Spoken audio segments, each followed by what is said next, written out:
Hello, today I'm going to be reporting on softball and the Canada versus USA softball game that occurred this week. So I'm super excited that softball is back and baseball back into the Olympics. The last time that softball and baseball was in the Olympics was in 2008. They actually decided to do away with softball and baseball for the Olympic Games because in other countries you couldn't play on the Olympic team and a professional team. So they took that away from the Olympics in order for some people to be able to play on their professional team or not really have to face choice. But anyways, it is back for the 2020/2021 Olympics, and I'm super duper excited. It's really cool because I have this ball signed by Michelle Smith. She was a two-time Olympic gold medalist on Team USA. She is a pitcher, and she actually lives in my hometown, St. Pete. And when I was growing up playing Little League, she would come to clinics and help my team out, help the pitchers out. So I had pitching lessons from an Olympian, two-time gold medalist, Michelle Smith.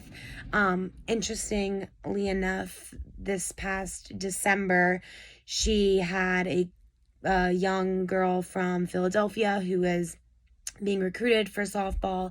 She flew down to St. Pete and she needed a catcher.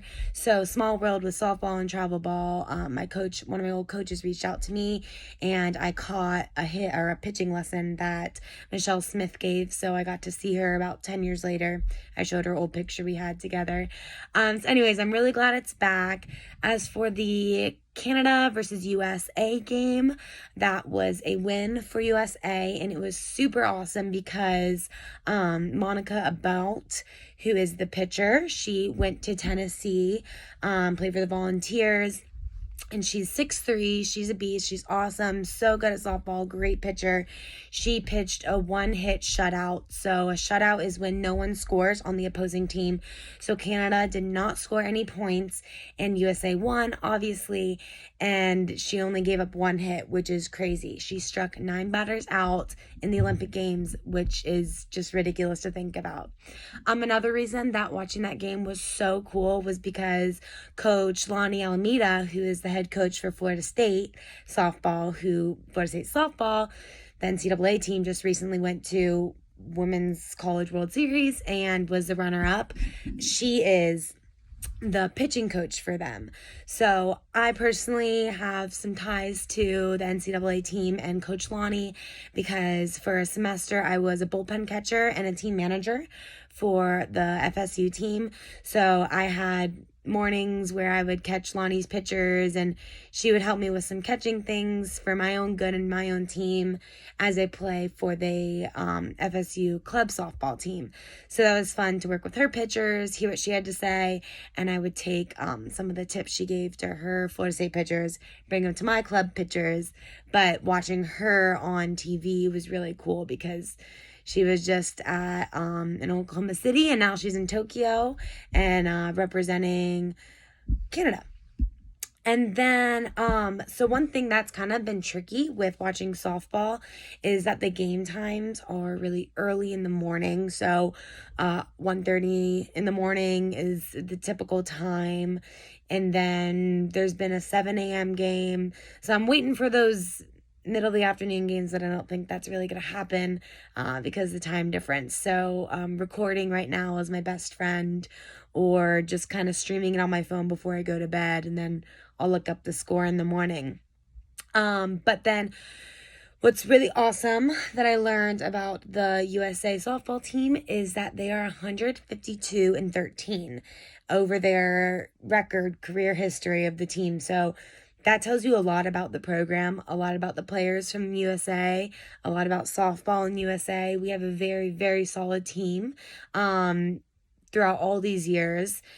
To win 152 games and only lose 13 that's a winning record if I've ever seen one. Right now, Team USA is ranked number 2 and Japan is number 1. So last night early this morning, I was also watching some of Japan and Canada's game, and Japan came out on top in extra innings.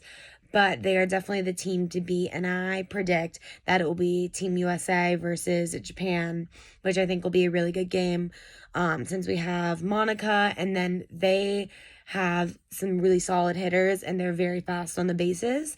But Aubrey Monroe, I think she's got it taken care of behind the plate. I enjoyed watching her in the game that I watched when it was Canada versus Team USA, because she went to University of Florida and was a catcher, and I'm a catcher, and I support all Florida teams, college teams, even if it is UF. If they're representing the US, I think that's awesome. So that is kind of a hometown hero for me. It's really cool watching them. And then just all in all, the girls, the women who are on the USA softball team, it's kind of a blast from the past when I watch it. A lot of them I watched when I was growing up. They all played college softball, so it's really fun to watch them again, and I hope for the best for them in the finals.